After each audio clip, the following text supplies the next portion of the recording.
bir ağsaqqal mənə yaxınlaşdı və mənə çoxlu dualar etdi.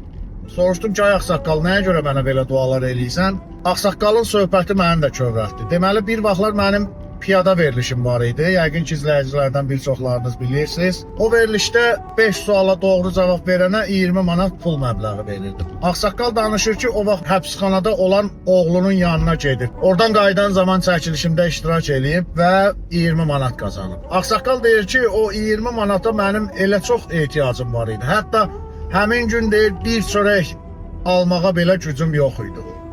Ancaq bizimlə təsadüfən qarşılaşıb və bizdən 20 manat qazanıb. Allah bütün hər kəsin ruzisini bol eləsin. Qoy ruziniz özü sizin qarşınıza çıxsın. Diqqətinizə görə minnətdarım.